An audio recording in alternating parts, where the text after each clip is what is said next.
Good afternoon, everyone. Welcome to the day one of the Sidoti Small Cap Conference. My name is Ashi Shah. I'm an analyst here at Sidoti. With me today, I have Amaze Holdings. It trades under the ticker AMZE. I'm happy to welcome Aaron Day, the CEO of the company. We have about 30 minutes today, including the Q&A. If you have any questions, please submit them at the Q&A section at the bottom of your screen. With that, I will let you take over, Aaron. Thanks, Ashi. Thanks, everyone. Nice to be here with you today. Um, so I'm going to talk about the creator economy and how it's powering a massive change and how we view content, how we build communities, and how we buy and shop online. I'm guessing most of you are familiar with it. If you aren't, we'll go into a little bit more detail to try to explain it to you later. And it's important to understand that not even Amazon is safe as the power of this community continues to grow and form. Um, what you'll hear in this presentation is I'm going to talk about the market opportunity, make sure you understand the power of creators. They are everywhere. They're touching everything. They are the new generation of entrepreneurs. And then we'll discuss some of the problems they're facing and how Amaze is solving these problems in a big way and why it's probably a good idea that you consider investing in the business. Um, so um, I'm Aaron Day, as Ashi said. I'm an experienced tech CEO, tech founder. Um, I founded Amaze in September of 2021 after spending 3 years, a little bit more than 3 years at Canva. I reported to the executives at Canva, the founders of Canva, and saw a pretty big opportunity to launch Amaze, and we launched it. We had a very, very simple goal. We wanted to make online selling just stupid simple. Whether you're 8 years old or 80, you should be able to sell online within a minute. And we kicked it off. We've had huge success so far. Our company's motto is we want to be the tech platform that allows anyone to sell anything, anywhere, with very simple tools that connect. Um, so over the course of my career, I've taken one tech company public, a company called Creo. We took it public on the Nasdaq in 1997. We sold it for over $1 billion in 2005. I then became the CEO of one of the larger industrial manufacturing companies in North America. We had a huge on-demand business, very large logistics business. I did that for about 8 years. I sort of dabbed my toe in the water for 2 years, running a small private equity group. And then I joined Canva in 2019, and early on, I reported directly to the founders and was with them for about 3 years. It was a great experience. And then, as I said before, I founded Amaze in September 2021. It's not just me, so very excited to share with you that we have been able to recruit a world-class board. So a bit of a technical note, tomorrow we have a shareholder meeting.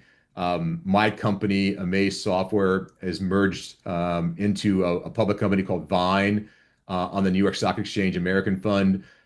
Tomorrow there's a huge shareholder meeting with about 11 proxy items.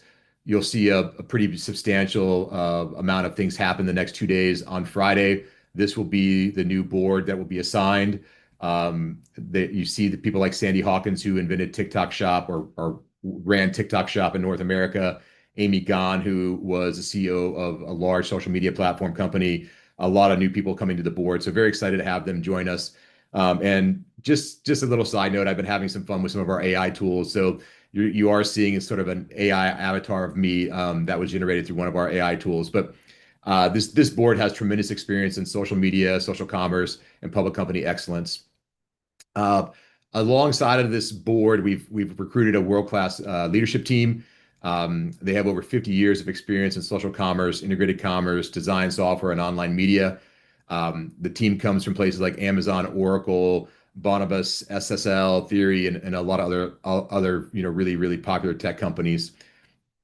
And the last thing I'll say is that over the last year or so, the business media has really been following us. You've seen lots of amazing articles from companies like The Information, Business Insider, Yahoo, Smart Money, TimesBridge, and many other popular publications. I think that they're very interested to see what we're doing. The space is about ready to explode, and you'll see some of the data points that we're talking about here in a minute. But it's a very, very large space that's growing rapidly, and we are in a very good position to be one of the dominant players in the space. Okay, so what is a creator? How do creators and brands operate together? I'm going to give you a bit of 101 information here, just so you can understand the space a bit more if you don't know it. So the creator economy is really growing at a rapid pace. Over the last 3 to 4 years, you've seen the numbers of professional and semi-professional creators go from the tens of millions to now in the hundreds of millions. This is a market force like unlike anything you've ever seen before. Our goal is to connect them at scale, the creators and the brands together, and really just change how business is being done, how products are being exposed to fans, and all through very, very scalable software tech. Um, why are people called creators? Most investors I speak to will use the word influencer. They seem to understand that very well. Having somebody represent your product or your company through influence is something that's been around for a long time. Creators are different. Creators are different. So a creator is someone who goes on to social media and they create visual content that is on any of the platforms, and they use that visual content to create a community and subscribers or followers. So you have the well-known creators that are what I call the vanity creators that go out and they create all kinds of virtual content or visual content. But then you have small businesses and nonprofits and everyone. They're all using this to create content, and as they grow, they're considered content creators by the platforms because they're getting lots of viewing time. Some of these creators create content just because they're passionate about a certain type of content. Others are doing it because it is now a very competitive way and a rapidly better way to reach audiences versus paid media. And a lot of small, medium-sized brands just cannot get to the audiences they need to because they don't have enough money to do the paid media to compete with the bigger companies in paid media. And so it's the new way of building an audience and a fan base, and you can see it exploding everywhere. But it's really important that creators aren't new.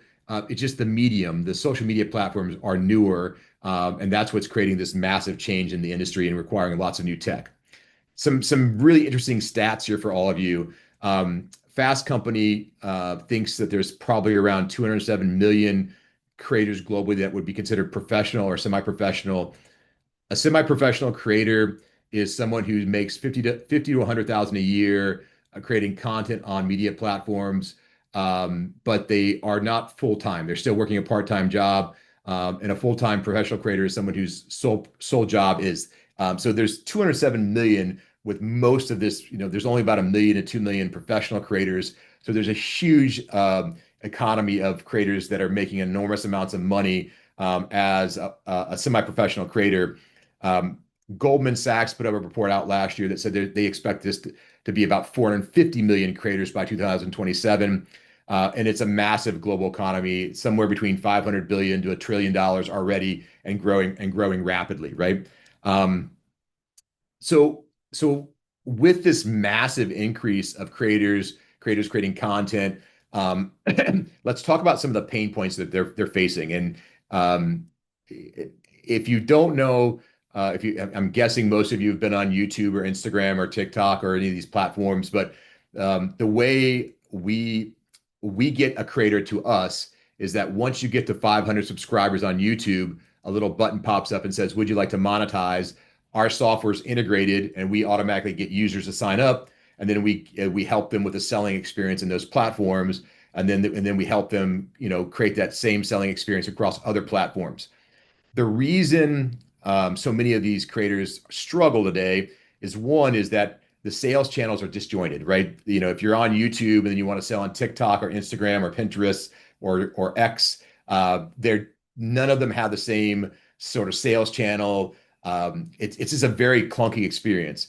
The tools are fragmented. Every platform has different tools, and then really the last piece is that the audience growth is very difficult, right? So these creators are trying to add revenue streams, find new ways of monetization in the social media platforms because they want to go from being a semi-professional creator to a full-time creator. They want to become a new brand, but the systems are just very proprietary. It's the market's grown rapidly, and the technology just hasn't caught up yet. Um, Brands, it's very interesting. So the brands have been starting to work with creators, and what they're realizing is that if I'm a brand, a medium-sized brand, and I'm launching a new home decor line, or I'm launching a new apparel or fashion line, if I team up with the right creators and those creators promote my brand to their fan base, their audience, the ROI is tremendous, right? But there's no technology platform that brings creators and brands together at scale. This is dominated by agencies. And for those of you who've been around and invested in tech for a long time, whenever you see a massive increase in the number of agencies, typically what follows that is a massive disruption with tech. And that's where we are today. In the last 2, 3 years, there's been over 15,000 agencies formed in North America alone to service the need to connect brands and creators. So there's this massive opportunity to use technology to really help brands. And the brands pain points that you're going to see out there are is that they have limited access to scalable creator networks, right? So if you're a massive brand and you're a massive creator, you can connect through an agency. But if you're a 10, 15, $20 million brand and you're trying to connect with the right type of creators, what they call micro creators or micro influencers, it really still is controlled through like an agency model, like a peer-to-peer network, right? Whereas companies like Amaze are bringing together automation and scale. Um, it's still it's still very costly because the agencies are charging the creators like up to 40% of the revenue to bring the deals together. So it's still very costly. And the incentives just aren't really aligned. So there's a lot of pain points. This market has grown so fast. And even though you have big social media platforms like Meta and YouTube, the technology that supports all this commerce is still rapidly catching up. Um, so as as you think about this, what Amaze has done is we went public. We went public. You'll hear more about this tomorrow. But we went public through a merger with a company on the New York Stock Exchange. And the reason we did this was that we felt that we had built out enough distribution. We have over 12.3 million live e-commerce stores, about 8,000 people a day sign up to our platform. We have enough scale. We have close to 2 billion fans coming into these stores. So we felt like if we went public, it opens up the transparency of the business. It allows us to create venture funds. It's a great time for us to gobble up a lot of small companies in the tech space that will be beneficial to this space. So we decided to go public. We did it through a merger. What is really important is that when you go and look at the ticker symbol today, you realize that what you're seeing is just the feed from Vine. So none of that information is relevant until you see what happens after tomorrow. So please wait and watch what you see come across tomorrow. So what do we do? How did we solve all these problems? So over the last 3.5 years, we've invested millions of dollars in building out a platform. It's one unified platform. So you can go into YouTube, create a selling experience, and that same selling experience can work on a website. It can work on TikTok, it can work on Twitch, it can work in LinkedIn, it can work on Adobe, right? So you've got one unified selling experience. You don't have to have 10 different selling experiences. It's a no risk model, so you can start for free. We've got all kinds of tools to help connect you with fans, always on marketing. We've got a marketplace to grab fans. We have AI coming in all over the place, helping the business, helping create lookalike audiences. And really, the big takeaway for you all to understand is that we connect um, uh, creators with audiences where the audiences live, right?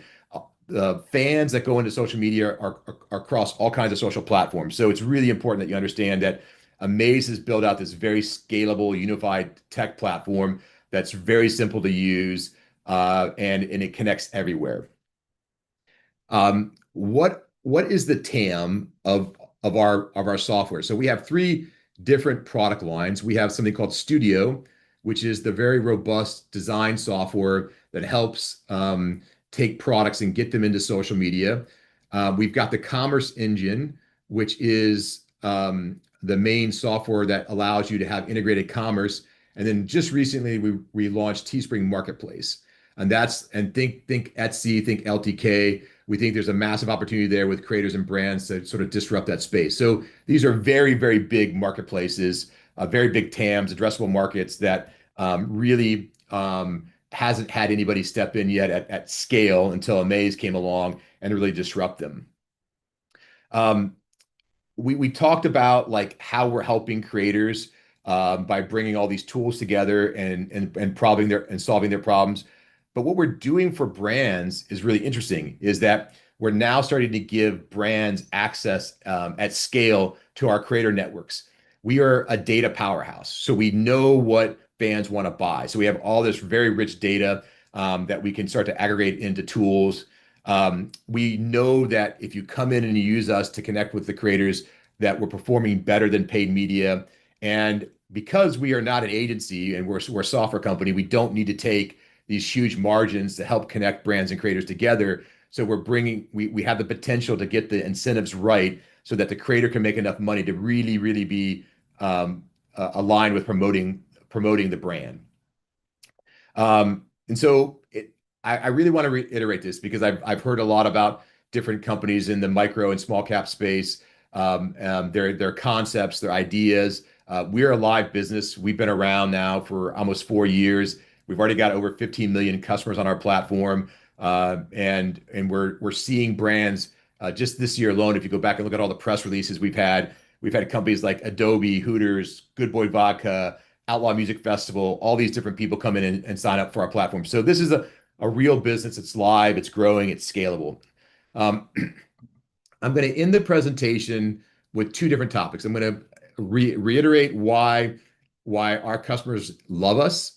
I think it's a really important thing for you to understand the stickiness of the business, the passion around the business. They love us because we're integrated everywhere, and it makes their lives very simple to be able to sell to their fans where their audiences live. We get a huge amount of traffic. So think about this. Every month, 180,000 people sign up and create a new store. Um, it's a massive number of people creating a selling experience. Those people create massive amounts of visitors to the platform. And it just gives us the information we need to be better and better at this. Um, Large investors, when we were private, agreed with this. So people like Sam Altman from OpenAI, Jerry Murdoch from Insight Partners, Arjun Sethi from Tribe Capital, they were all substantial investors in our business. They understand what we're building. It's scalable. They really do believe that we're creating the next generation of integrated commerce. You're going to hear this term more and more over the next couple of years. Integrated commerce. It's a very, very big topic in social media. And then I'm very proud that we were very good stewards of their money. We took the money that we raised in the private markets, and we invested it wisely. We helped expand globally. We brought in new product lines. Today we have very mature major footprints in North America, Europe. We've launched Australia and India recently. We're getting ready to launch things in Brazil and other parts of Latin America. So we're a global company where we have creators from over 104 countries selling in over 110 countries with supply chain built out across all those spaces. So the business has done, we've invested heavily in getting this business scalable and ready for rapid growth. On the brand side, hundreds of new brands started coming into our platform. We've been putting out press releases about a lot of them, but they're from all different types of verticals. This is great for us because we're not just getting brands from one vertical like gaming or entertainment. We're getting them from all different spaces. So it's helping us understand them better, build out better ROIs. And lastly, what's really, really important is that as these brands come in, they have a lot of celebrities. So we're starting to get lots of very well-known celebrities coming in through these brand deals, and they're promoting our brand even more, right? So that's really powerful for us to get the brand exposure at no real marketing cost to build the Amaze brand globally. Investors keep asking me what comes next, and a lot of it has to do with AI. We need to, you can see from what I presented that this is not a couple hundred creators This is millions and millions of creators, going to be billions of creators probably in the next couple of years. And it's important that we connect them at scale. We need AI to do that. So a lot of what we're building right now is to kind of automate the process of allowing fans and creators and brands to all connect more seamlessly. Um, and then lastly here, the how we make money. And this is something that should be relatively easy to understand, but I find that the last two are a bit more challenging for people to understand because they're newer revenue streams for this space. So the first way we make money is we get a revenue share. So as I mentioned, we have global integrations with suppliers all over the world, and as we integrate with them, or if they integrate with us, we have a public facing API.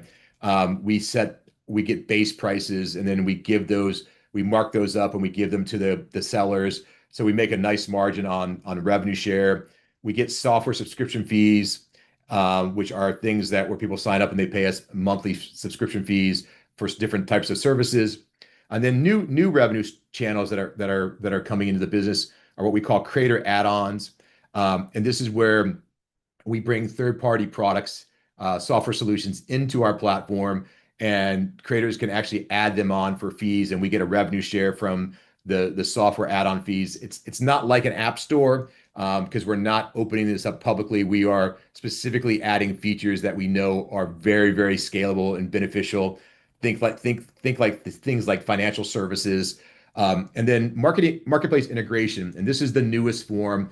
Just literally in the last month or so, we've just kicked this off, and this is where we're starting to see brands pay us to have their products in our marketplace because we get so much traffic, and they want to expose their product to millions of sellers, and hopefully some of these creators will come in and pick up their products and sell them as well in their stores.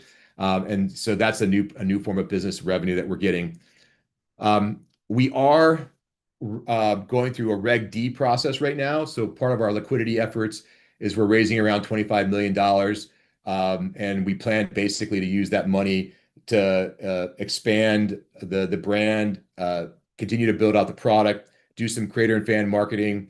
We're building out a basic venture fund to help with some acquisitions that we see coming through the door, and then just overall just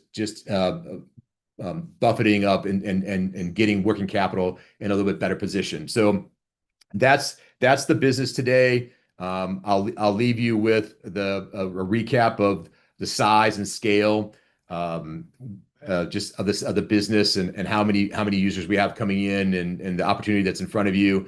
And then just leave you with a couple disclaimers here that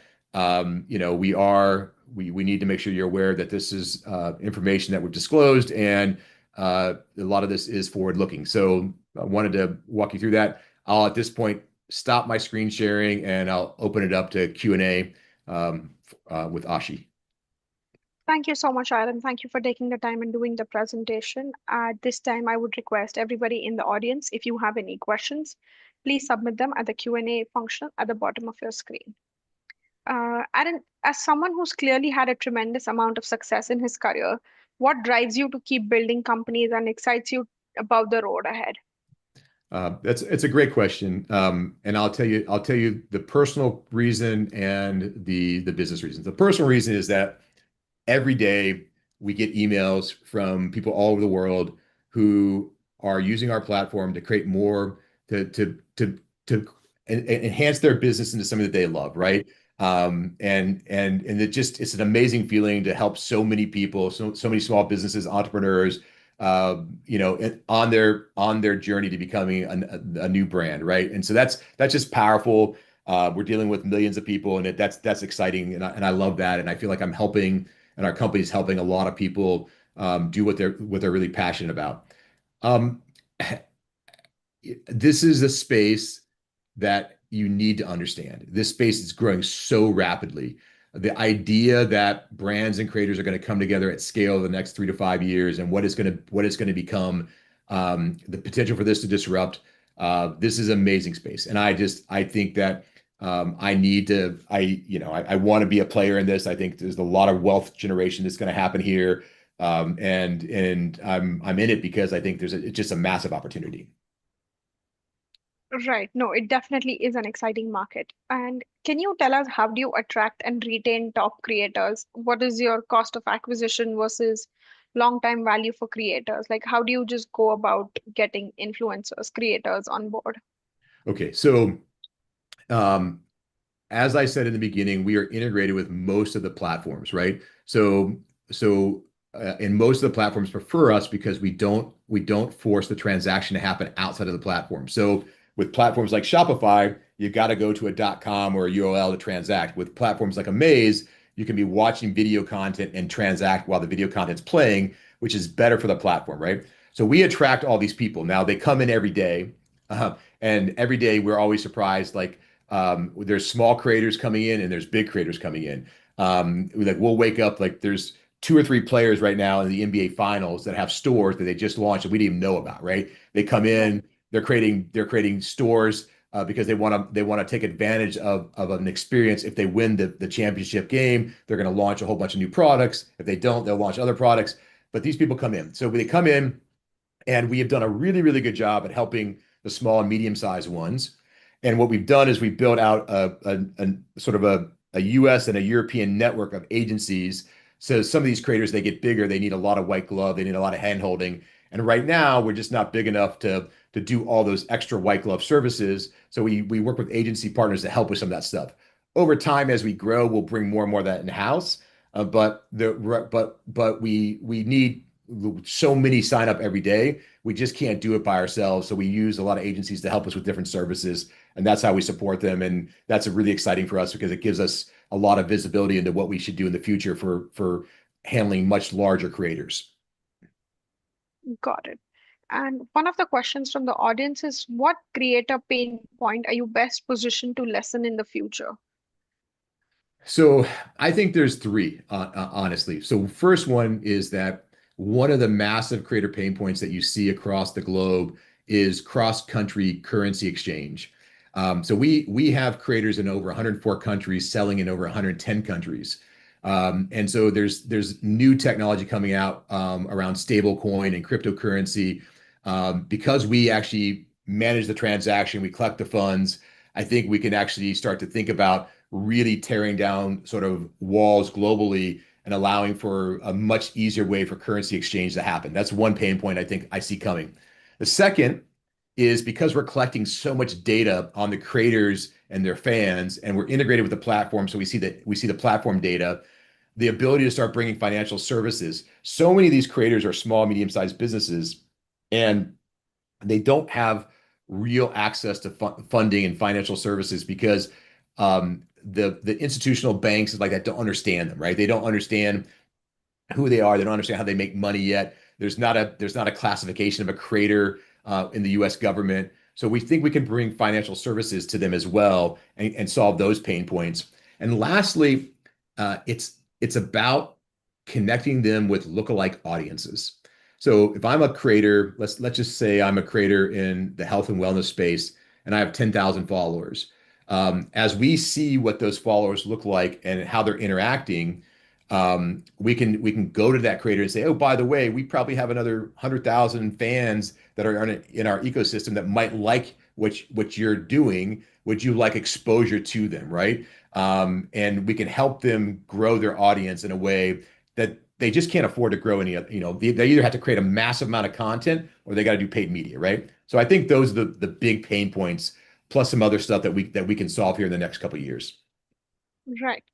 And if we can talk about your marketing strategy, obviously celebrity influence is a huge spread of awareness, is huge to spread awareness, but what is the best marketing strategies you've had till date, and what are you looking at in the near future? So it's a hard question to answer in a short amount of time because we're in so many verticals. So if I'm in, so let's use Twitch for example. Twitch is a live streaming gaming platform, right? Lots of users. If there's an event or a big game going on or an esport event going on, we can tag along with that event and get exposure. And then it becomes viral and we get a lot of organic promotion in that space. If it's a health and wellness event or health and wellness sort of vertical, we might have to take a different approach from a marketing aspect. it just depends on the vertical. If it's a B2B or enterprise approach, we might actually do some paid media on our own just to kind of bring some awareness there. And then overall, we've acquired 4 companies in the last 3 years. I'm also consolidating brands under the Amaze umbrella, so that it becomes simpler and simpler for people to understand what the Amaze brand stands for. Right. And is there a vertical in the creator space that you're seeing the most growth in or currently focusing on? So I won't. Their verticals are go there's tons of verticals and they trend. There's seasonal trends, there's political trends, there's all the type of trends you see, but there's so many verticals. But what I'll tell you, what's interesting right now is that, so we offer, you can come into our platform and you can create a selling experience for physical products or digital products. And our digital product space is just, it's just rapidly growing because you think about all these people coming in creating digital content, podcasts, course material, tutorials. There's so much content out there that can be repurposed, and people are selling it. And so we're seeing the digital content sales really start to grow in a very interesting way. We invested heavily at the end of 2023 in that space and launched it in 2024.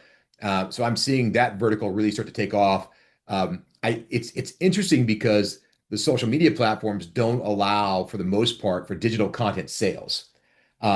So you've got all these creators who are creating physical products and visual content, and they also want to create digital content, so they need a way to sell it, right? So you're starting to see this sort of interesting movement happen where all these people want to sell their own digital content independently of the social media platforms. So we're watching it very closely. We're developing products around it very closely. So Okay, thank you. It is definitely an interesting market and an exciting time for your company, but we're at time. So I would like to thank you very much for sharing your story with us. And I would also like to thank everybody here for listening and spending the time with us today. Thank you. thank you. I appreciate